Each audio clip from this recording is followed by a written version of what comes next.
Sentados confortavelmente, vamos fechar os nossos olhos e assim elevar a nossa vibração através da concentração.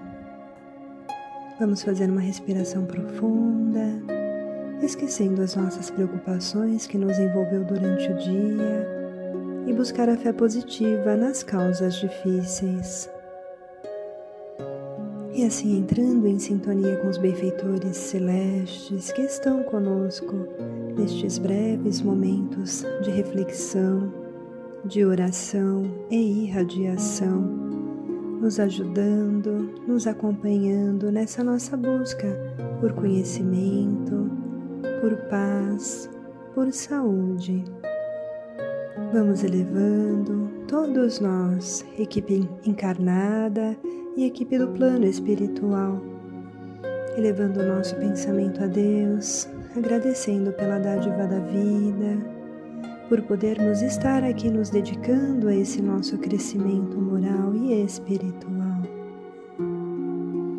Nós te agradecemos, Pai, por sua misericórdia de nos conceder o Evangelho do nosso Mestre Jesus, para que possamos ter esclarecimento sobre a vida, sobre o porquê de todas as coisas,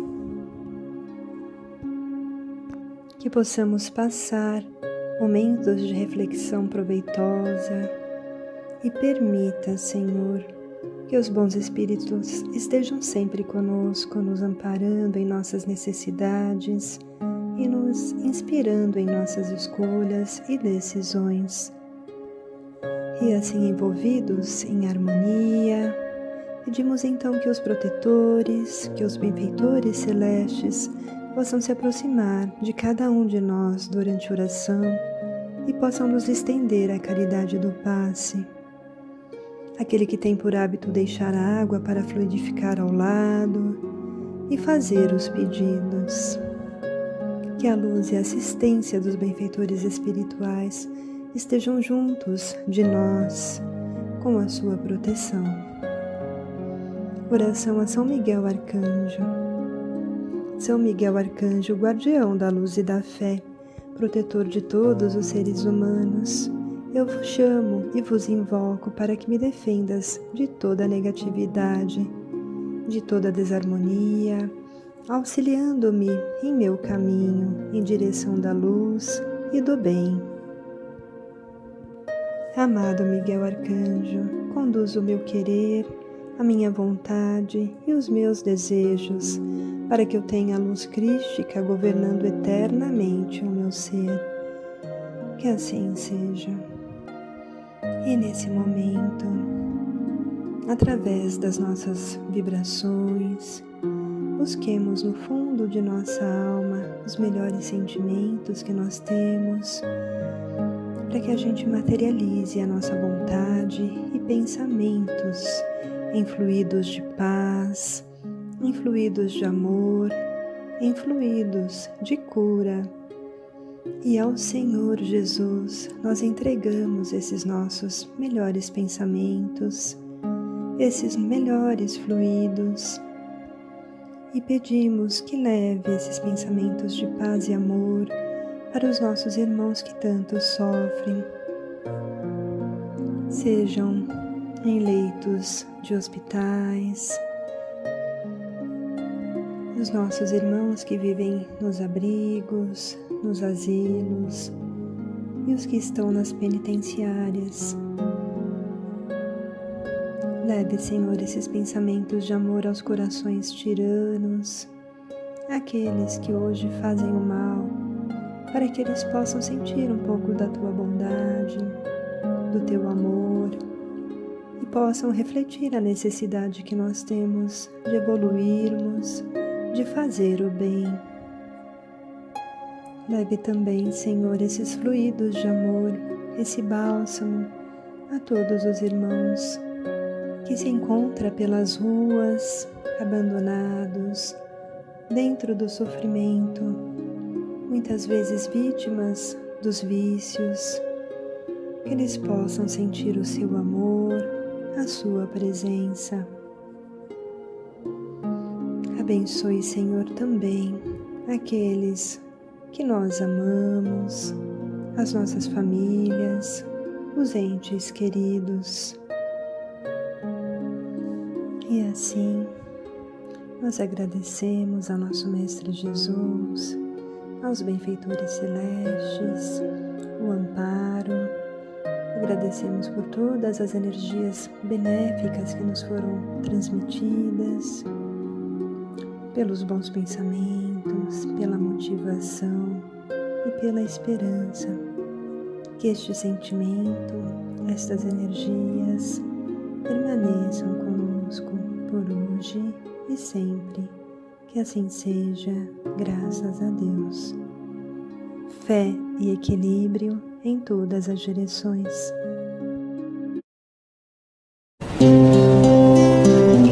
Então todo mundo pode cantar.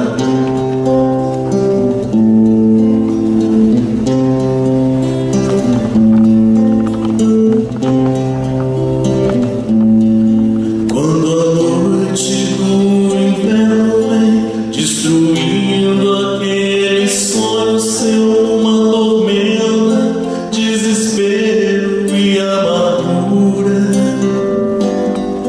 Quando a dor fere no coração e a alma pede uma oração, uma prece que apaga a procura. Aleluia,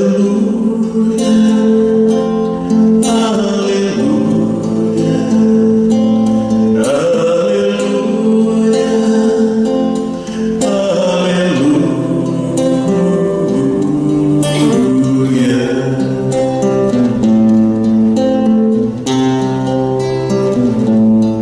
se o mundo segue o caminho infinito, cheio de espinhos nas voragens do pecado e da loucura,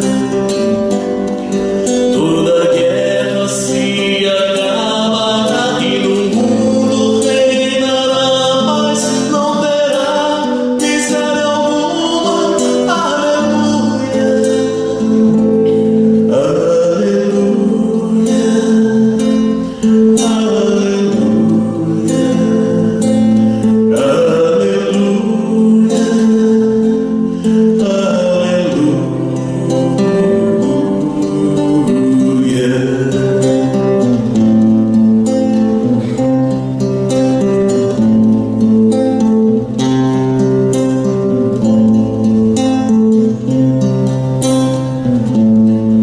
o calor de um abraço amigo permanece mesmo que o perigo desafie a sua fé e a possua. Quando a luz de Deus se faz em mim e a morte que parecia o fim dá lugar a uma vida que continua. Aleluia,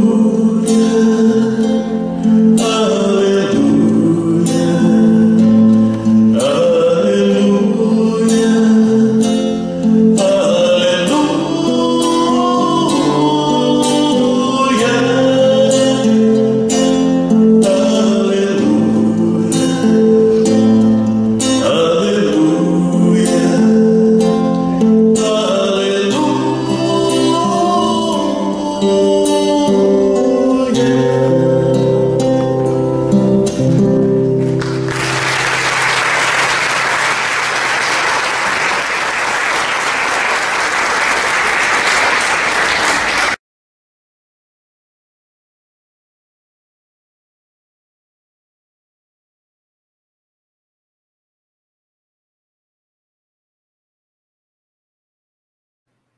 Próxima pergunta veio através do canal parceiro Casa Espírita Seara de Luz. Simone Alcântara, quem faz a pergunta, Jorge. Ela diz, por favor, me tirem a dúvida. Sempre atraio relacionamentos amorosos conturbados, marcados por desconfianças de ambas as partes, por promessas de ilusões, brigas, etc. Cheguei a me casar e não vivi com meu ex-parceiro nem uma semana. Minha vida pessoal e profissional é toda truncada. Tenho boa formação, boa aparência, mas não consigo me estabelecer profissionalmente. Até já recebi uma passada de perna de minha última empresa. Sou médio, porém não trabalho. Não faço os trabalhos mediúnicos. Minha mãe diz que isso tem a ver com tantos fatos desagradáveis na minha vida. Será que não praticar minha mediunidade está me causando problema? Desde já agradeço a sua atenção. Abraços fraternos. Não é exatamente você não praticar a sua atividade mediúnica que está lhe dando problema. Não é exatamente não praticar. Mas o que está acontecendo com essa sua capacidade por você não praticar? Porque se você, de repente, não tem uma atividade espiritual, e eu não estou nem falando de centro espírita, de mesa mediúnica, mas uma conexão com o divino, uma conexão com o sagrado, a porta fica aberta. E aí outras entidades se servem. Então eu não estou dizendo assim, você tem que ir para uma casa espírita, você tem que ir para a reunião mediúnica. Não, mas repare, se você diz que você é médium, é sinal de que você tem muita facilidade de se conectar com entidades espirituais. Aí você não participa de uma doutrina religiosa, não participa de nada. Então, vamos dizer que você tem o hábito de ir para a noite. Ali você vai encontrar algumas companhias espirituais que vão se ligar a você. Então, do mesmo jeito que você poderia ter uma conexão com uma entidade que poderia dar melhores resultados na sua vida, você acaba se conectando com um espírito que seja mais perturbado e acaba atrapalhando sua história. Então, volto a dizer, não estou dizendo que você tem que ser médium da casa espírita, mas se você se percebe médium, tem que trabalhar para encontrar a chave da fechadura da porta, né?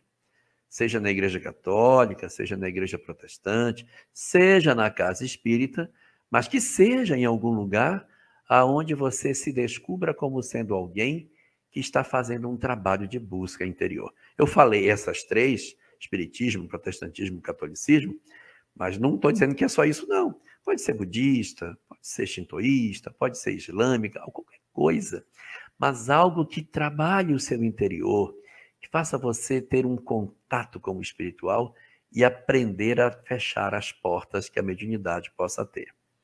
Fechar no sentido não é de fechar, mas de fazer boas conexões, de garantir com que a porta continue aberta, mas esteja ocupada por espíritos de melhor qualidade para ajudar você. Mas a gente não pode colocar todas as responsabilidades das nossas vidas em cima da nossa mediunidade, porque indiretamente estamos colocando isso na conta dos espíritos. O verdadeiro responsável pelas nossas vidas somos nós. Se você percebeu que você tem determinadas características que favoreceriam você a ter uma melhor condição de vida, até afetiva, eu sugiro a você que você comece a observar aonde você erra. Talvez você esteja errando aonde você encontra seus parceiros. Se você encontra seus parceiros na noite, é muito provável que as relações tenham mais chance de dar errado. Mas se você encontra essas pessoas e primeiro conhece, e vou lhe dar uma dica. Observe como seus parceiros tratam seus pais. É a melhor métrica para saber quem é uma pessoa. É saber como você cuida de seus pais. Daí você verá um pouco ou até bastante da personalidade desse alguém. Pense por esse lado, analise dessa forma. E se eu pudesse lhe sugerir uma leitura para você, eu lhe sugeriria que lesse uma página da obra Viver e Amar, capítulo 13. A mensagem chama-se Karma de Solidão. Na internet você acha. Se você escrever Karma de Solidão, Joana de Ângeles, a mensagem vai aparecer para você. Leia atentamente cada frase dessa mensagem. E muitas das perguntas que você está fazendo a si mesma, você encontrará respostas na fala de Joana de Ângeles. É melhor compreender.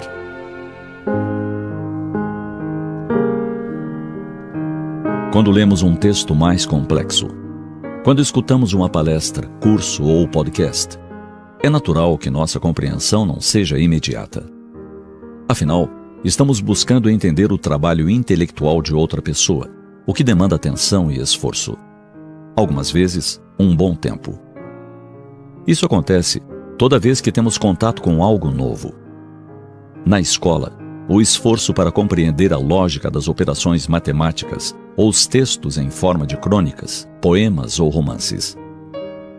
Nosso cotidiano está cheio de armadilhas para nossa boa compreensão. O anúncio mal redigido, a pontuação equivocada, palavras com sentidos diversos. São exemplos de obstáculos para o correto entendimento do mundo que nos cerca. Porém, há um outro tipo de compreensão, talvez de maior necessidade em nossas vidas. É a compreensão do nosso próximo, das pessoas ao nosso redor. Compreender as lições da escola ou os problemas do trabalho não são desafios fáceis. Mas entender as pessoas de nosso convívio revela-se uma lição mais difícil de ser aprendida. Todos carregamos uma história feita da cultura, da educação, do meio familiar e das experiências individuais. Assim, é natural que tenhamos pontos de vista diferentes, posturas que não se assemelham e valores que podem vir a conflitar. Compreender o outro é justamente entender e aceitar essas diferenças e vê-las como naturais. O que muitas vezes não nos ocorre é que não precisamos concordar com alguém para compreendê-lo.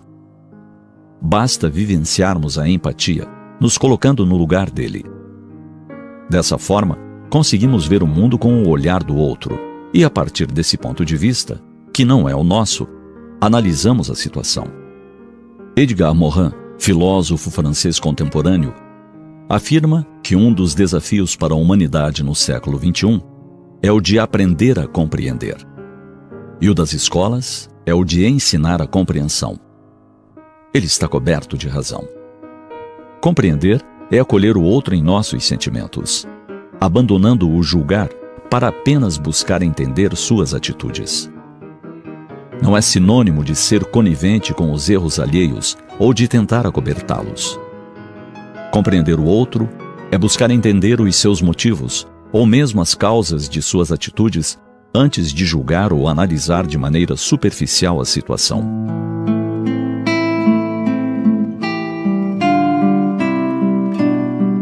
A compreensão exige de nós um olhar indulgente, de quem busca entender antes de julgar ou classificar. Compreender uma criança que chora é ir ao seu encontro pesquisando as causas de seu incômodo, ao invés de simplesmente impor que ela engula seu choro. Quando tivermos dificuldade para entender o colega de trabalho, o comportamento do parente complicado ou do vizinho difícil, desarmemo-nos e olhemos com olhos de quem deseja compreender. E quando formos nós o incompreendido, esforcemo-nos para compreender e tolerar a incompreensão. Afinal, compreender sem julgar é um dos maiores atos de amor que podemos exercer em relação àqueles que nos cercam. Bem anuncia a prece tão conhecida: é melhor compreender do que ser compreendido.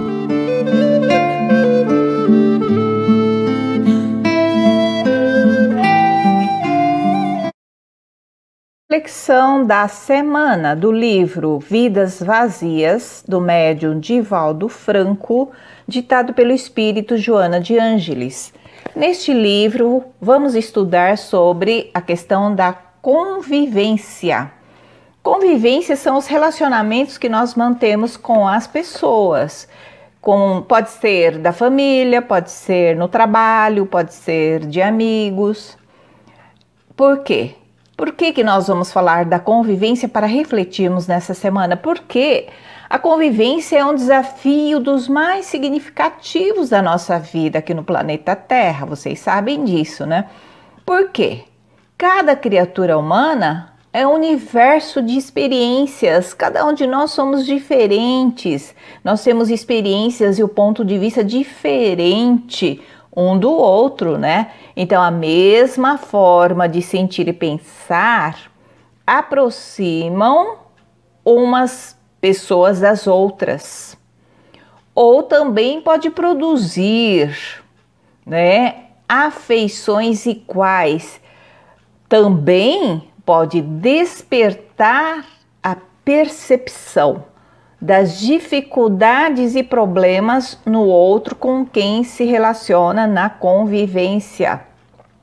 Quer dizer, com uns nós nos damos bem, com outros, muitas vezes, temos uma certa dificuldade de conviver. Todos nós, humanos, necessitamos de amparo e afeição. Todos nós precisamos de conviver, né? Porque ninguém existe completo sozinho. E achar que é autossuficiente. Ninguém é assim no mundo. Nós vivemos um mundo de relacionamentos. Então, a melhor maneira de identificar o que é bom para cada indivíduo, o que é bom para mim, o que é bom para o outro, é respeitar a individualidade de maneira que o relacionamento seja sempre edificante, construtivo. Os melhores amigos são aqueles que ajudam a evoluir e que contribuem para a reforma íntima e, em consequência, para a nossa iluminação espiritual. Então, a convivência feliz, quando se dá bem, é um alimento para a nossa alma, que se nutre de alegria, experimenta o calor do próximo, mesmo quando em dificuldade. Então, para refletirmos, temos que entender que a convivência nós temos que levar em consideração a lei do amor, perdão e caridade que o nosso mestre tanto nos falou. E assim vamos encerrar dizendo fé e equilíbrio em todas as direções.